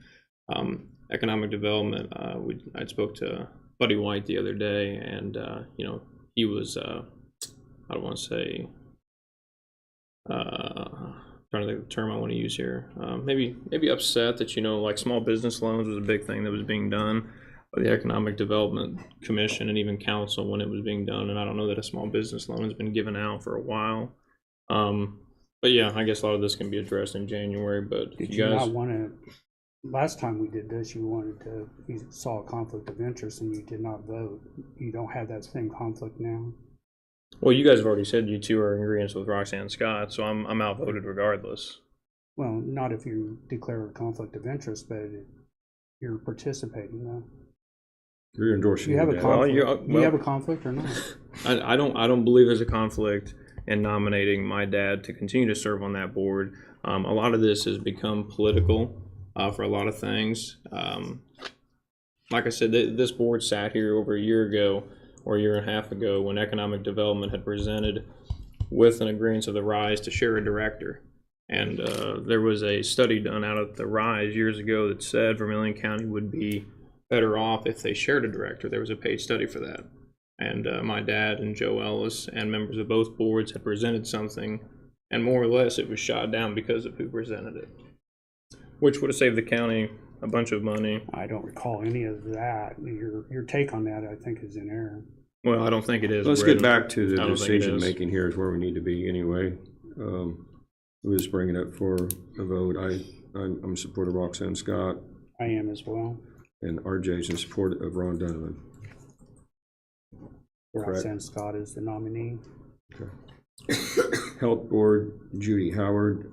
We have some situation there. I think that is currently that is the mayor appointment, correct? Yeah. Nomination. there's some nuances to this one. It changed in July, the statutes did on the Board of Health nominations. It used to be that the commissioners, on a rotation, would either confirm or nominate a new person on that particular board. That has changed in July, where now the mayor, there's still 2 positions up on that rotation, but those two positions are now filled, one by the council, they make a decision, and then the second one is by a nomination. It's still a commissioner appointment, but the mayor needs to nominate 3 individuals, of which the commissioners pick one of the 3. The problem that we have right now is that the mayor is only nominated 2, and as such, we can't make an appointment to this board until he provides the 3. That would be, I would like to see what, John Spur already confirmed that it has to be 3, and we can't make a decision? Yes. He sent that out, and I don't know if it was just me or to all of us, but yes, he should have had some information. So on that. until the mayor sends 3 or an applicants, we can't make a decision, is what you're saying? Correct. There's a good reason for it. If the mayor only nominated 1, well, he's effectively made the decision, and that's outside the statute. If he named 2, he's kind of made that decision also. Until he names 3 people for the commissioners to actually make the appointment, then there's no he has not fulfilled the statutory requirement. So he needs to name 1 more before January 1st. The nuance to that is that come January 1st, if he has not done that, then there's a vacancy. The vacancy, then we go to the Board of Health, and we ask the Board of Health to, follows the statute for a vacancy. Basically, the Board of Health names 5 people, of which then the commissioners pick one of those 5 and fill the vacancy accordingly.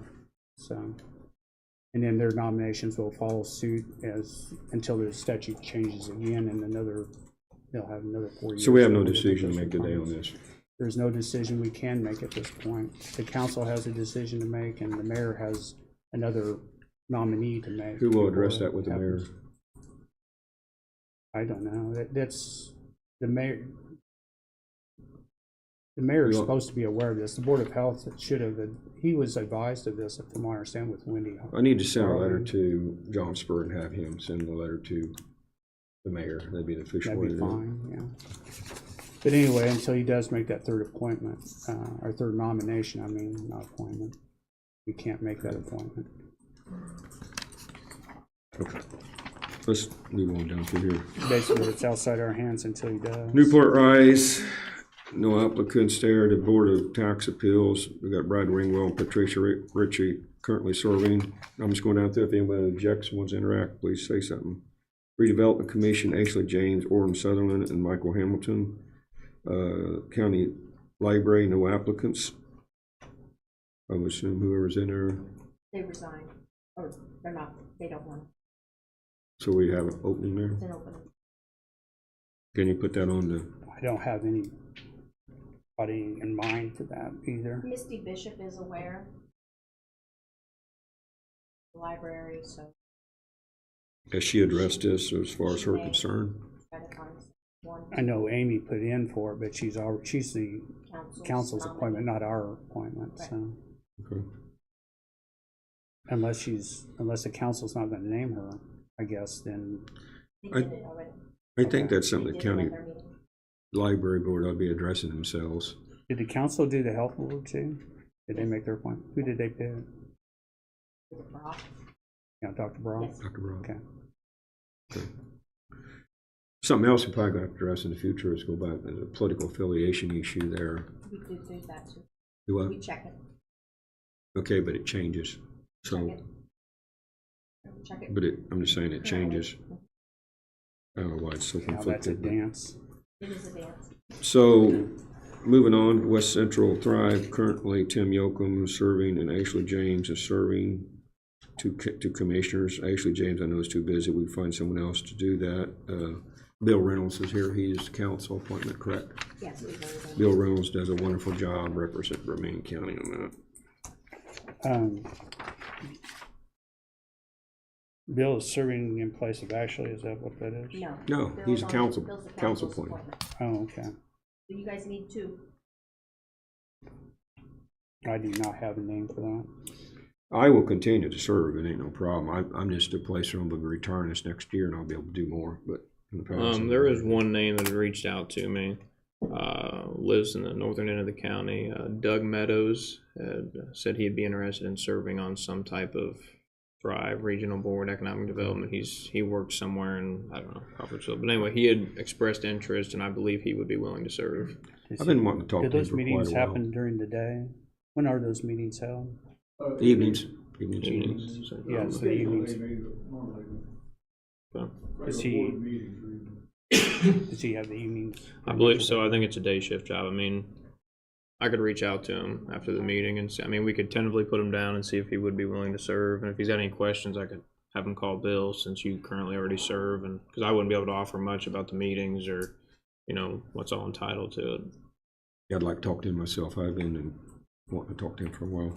On these appointments, there are requirements and statutes as to some of them, so like for the auditor, if you would send them each one of these appointments, there are requirements to continue or to take the office. I ought to need to send them to all. Well, we've been collecting some of them over time, and it unfortunately it does change by statute, just like the Board of Health changed. Thrive wouldn't have anything then. No. This is a non-paid, it's non-paid. Yeah. I don't know, but there are certain offices, when we send a notice to these people, that we ask them to look up the statutory requirements that they have. Some of them have preliminary or things that they have to do before they can actually officially take office. And they have a certain amount of time to do that in. So they need to make sure that they do that. If we Okay. do have that, we need to continue to make a file. Brenda, I can handle some of that stuff because I know this week's, I think your last week, so I've already got some things on that Word document we discussed about your duties and what the count, all that, so I can handle that if you want, so, or work with you up until Friday. That's fine. Friday. Okay, we're moving on. So are you gonna appoint Doug if he meets all the We credentials? gotta talk to him. I've been wanting to talk to him for a while anyway.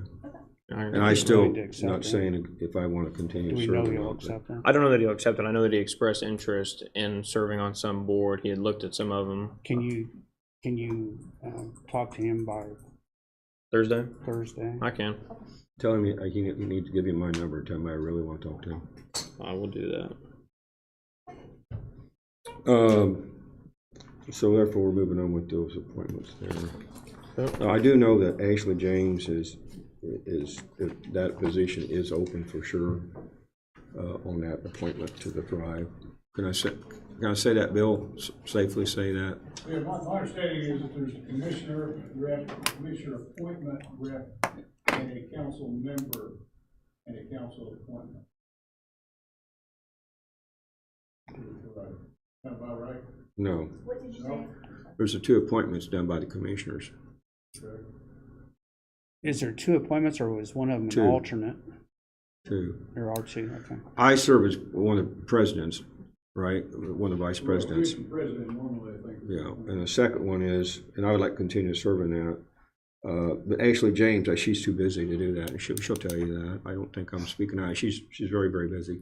That I think if I talk to Ashley today, that appointment is open. Well, would it be open if it's filled by by what rule is it by the president of the council? Ashley was appointed by the commissioners. Commissioners have two appointments.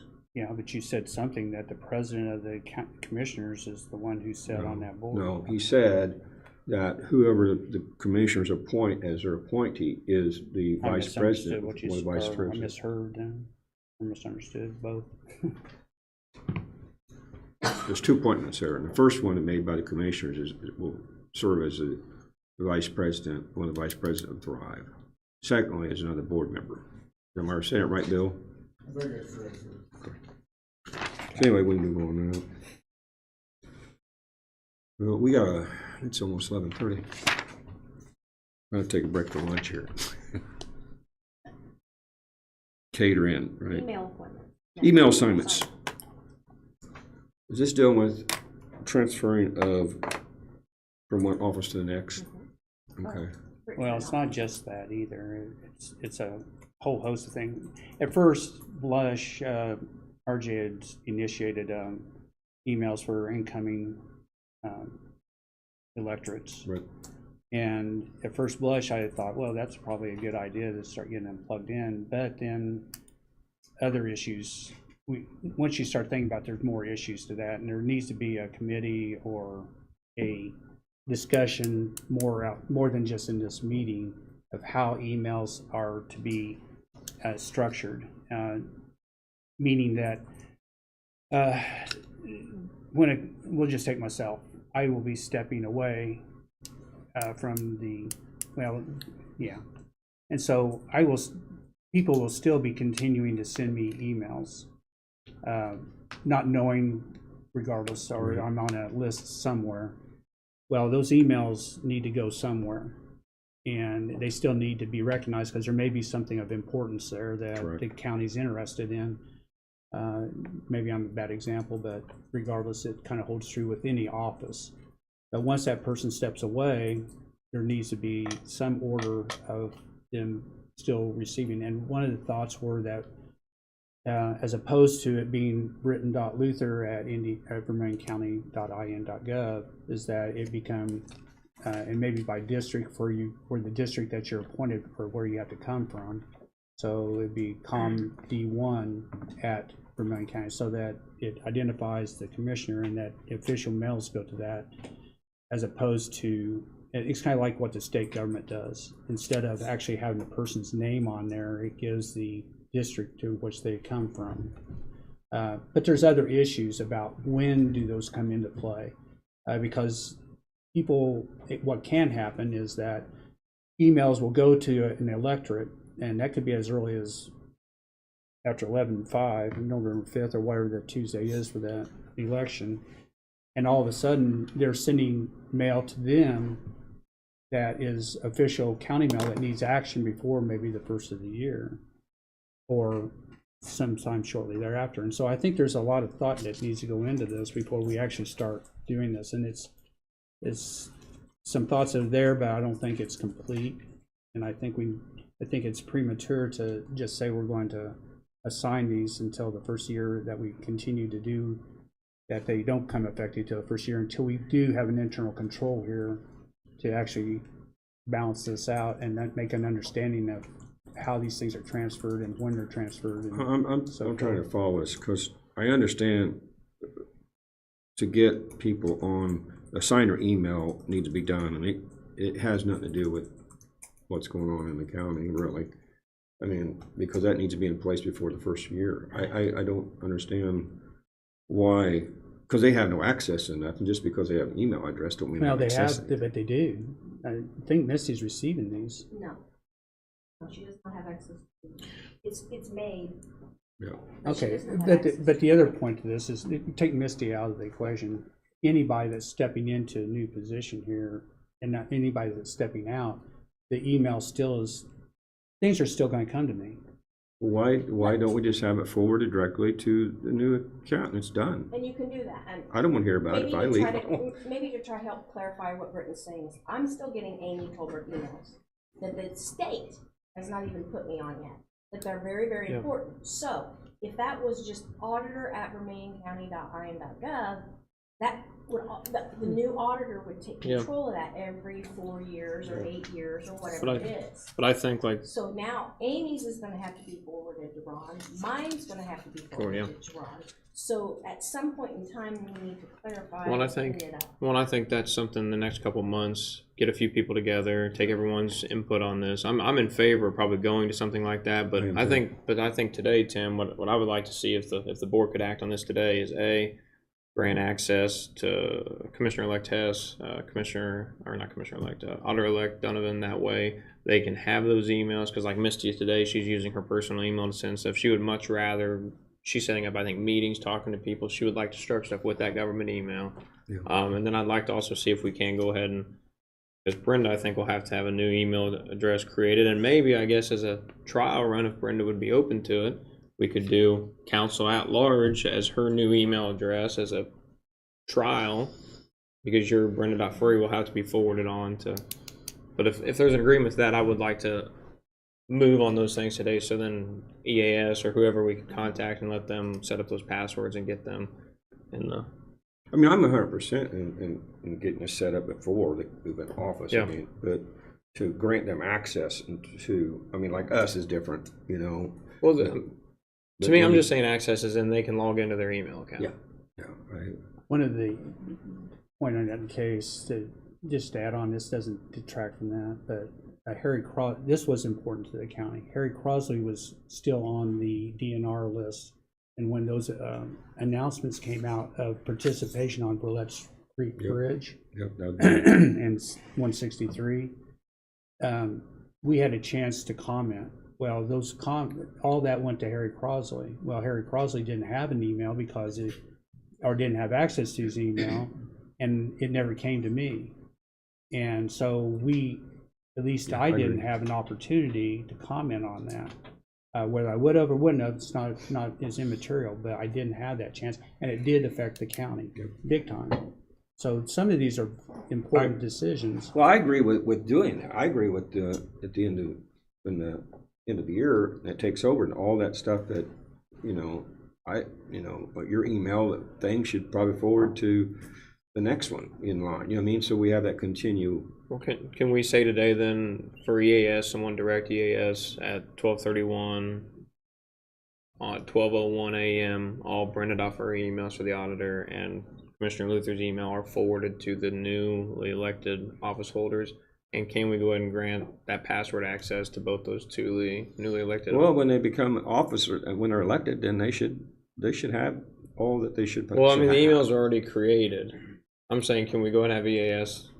At first, I thought that was a good idea about the transition, giving them a transitional period in there. But then there's an issue, a potential issue. I'm not saying it would occur, but say that someone wants to get a decision that one commissioner has been tasked with, i.e., say the jail or something to that effect that's still possibly in effect. Well, then it goes, they say, well, I'm going to send that to Misty instead. Well, she has no authority to do anything until January 1st. Yeah. Well, I think if they try to, I'm just saying there's a possibility. I shouldn't put names into it. Person X, person Y, whatever. This is probably okay. I can see also where the line of authority becomes blurred and the possibility of things being transferred to other places that they shouldn't go to yet. And even if those persons who would even look at that on a regular basis is another matter too. But just the opposite of the one where never did receive the mail, where now the sitting person never receives the mail. Well, we're not gonna. We would direct EAS to not forward any emails until after 12:31. All we're saying is they can be logged into their new email address, and they're not. They're not gonna email. I don't see any of them emailing saying, "Hey, I'm taking over January 1. Let's change this December." They don't have any authority to do anything until January 1. It's kind of like when I ran for office back in 2020. I set up a separate email just for that. It wasn't that hard. In seconds you can do that, literally. And if they want to be plugged in, I think they should be setting up a separate email account. If they don't want to use their personal one, then set up one that is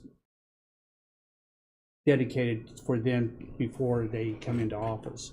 I see the possibility, and a reasonable possibility, of it interfering with county government.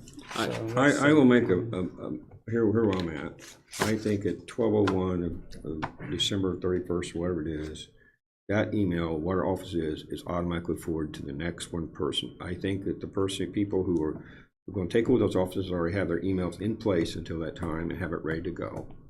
And that's where I'm at on all this. For now. Until until the committee can sit down and understand all the nuances of this. I agree with that. Tim, the other question is, can EAS give them their passwords to their government emails that's already been created, or are you of the opinion waiting until they come into office January 1 at 12:01? They ought to be able to access their own email. No, I mean the government email, because they've already got their own created. That's what I said. I don't Right, see right. I don't see any issue letting And them. this wouldn't be a problem if we were a little proactive, but we're trying to get everything ready Yeah. for next year. The thing is also, what happens to me on my email? Does it shut off at 12:01 January 1st? I would say- Or do I still have it for 30 days, I would 60 say- days, 90 days? I would say EAS would restrict access at 12:01 or January 1st. You would be locked out of that account, and then they would forward those emails to. And exactly the same reason, that shouldn't be the other way.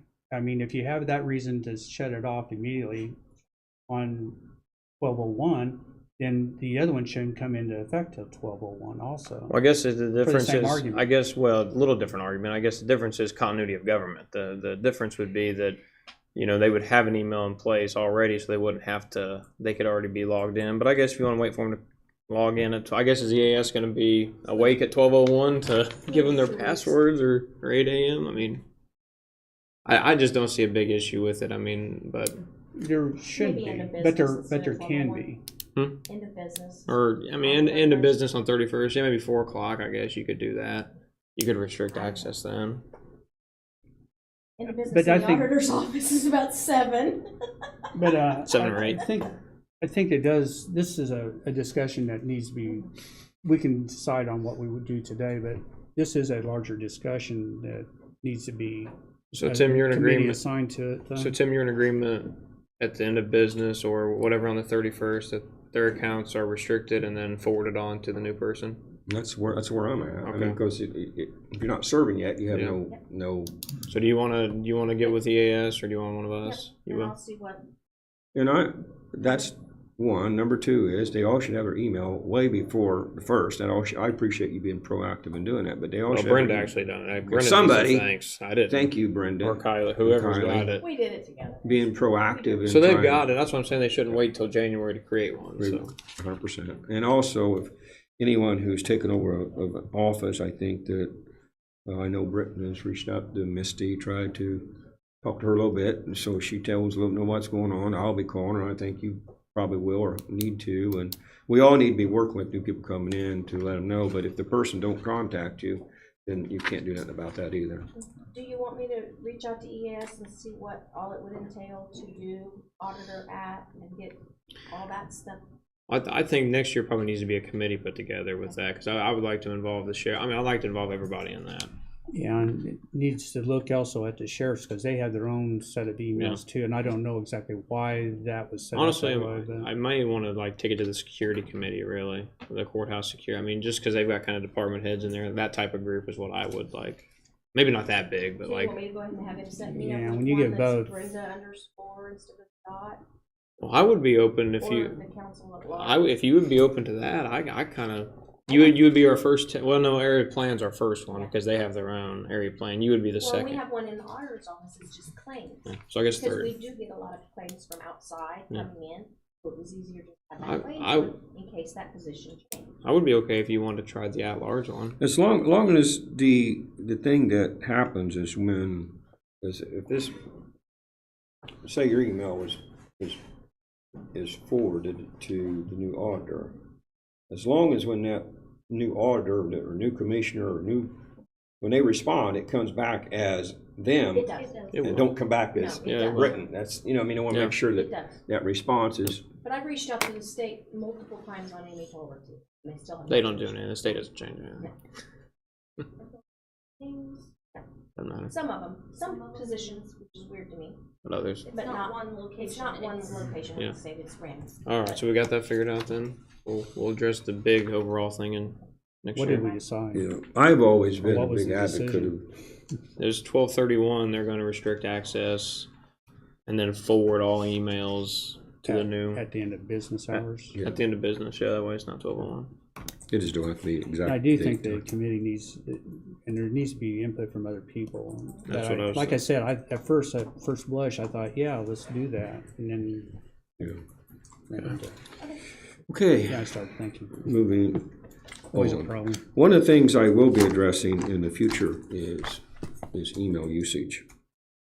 In the past, we had in 2022 a major issue with the abuse of that, and I'm going to be addressing that in the future, and that will be addressed, and it's not going to happen again. Is there anything in the handbook that already addresses, It is in the handbook. not It that, is?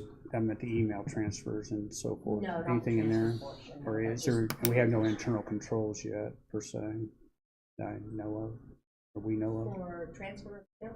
Emails, period, establishment or not. We need to move on. We are Yeah. going to be here. Well, that was what they suggested. That was not what the SOP was. It's minimal in the handbook, but Yeah, it's cool. not very elaborate. Got it. We really need to move on. Okay. Commissioner Luther, statement? Yeah, I'd like to, actually, I got 10 pages, so. No, no. I know. I How know. about doing it Thursday? And I cut it. I could do it Thursday, if you guys would want me to waylay this. It's up to you. If you want to, it's up to you. Oh, How long will it take? I don't know. I can't give you a half can hour. short- I'm sorry, I can't give you a half Let me hour. read Brett. it. Yeah, maybe. That is the force behind a better life and a catalyst for change. While change is often desired, it brings its own set of challenges once it arrives. Today I present a challenge to Vermilion County. We have a good county, but if we aspire for a better one, we must embrace certain principles. We have to have empathy for our fellow citizens. We must understand the government's role. We must recognize that the county government is organized to address the essential needs of its citizens, providing a common basis for the common good. This government is not an instrument of change, but rather the leadership and support that facilitates it. Citizen engagement, the true engine driving our county is its citizens, who volunteer their time and resources using their knowledge, education, experience to make this a better place. The dialogue and compromise is a discussion, a compromise, a set of shared values. The commissions, the committees appointed by elected officials are entrusted to find the best of the best representatives. Our neighbors, our acquaintances, our friends must step up. And if we can make our hope an instrument for positive change. Community participation. These commissions and committees are a collective of citizens. It takes the whole of the community to participate actively. Most of the changes we seek require our collective effort. What I've learned is that the commissioners are but one cog in the wheel of the county government. Government needs to move slowly and deliberately. When it does otherwise, the end result is often less than what we have hoped for. Thank you.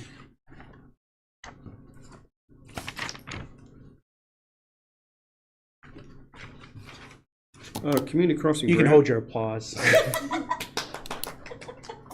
How about a standing ovation? Yeah. All two. You got one more meeting, Brett. You got one more meeting. Well, anyway, that's my message is of hope that we can move forward and that we do move forward, and that really commissioners have very limited resources, and it really is the citizens that make this thing work. And you look at our Vermilion Trails Alliance, and they're just an active group that has made a lot of positive effects here, and it's still the Community crossing grant. committee. 2024-02 Clark Deeds Task Order for bid packages. Where's that information? I seen an email for it. I can't remember the cost off the top of my head though. I don't have it off the top of my head either. It's in our package though. I may have turned past it.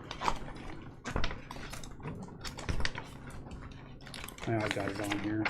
Oh, here it See if I is. can find it there. Nice. 25,000, is that right? Bidding and construction services totaling 25,000.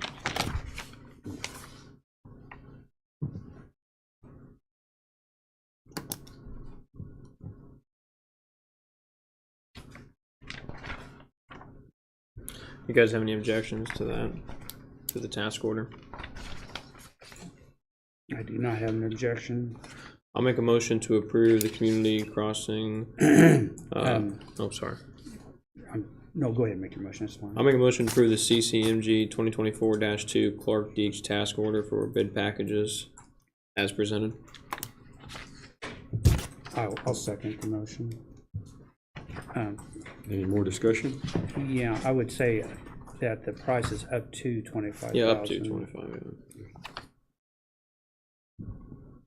Call for a vote. All in favor? Aye. Aye. Aye. None opposed?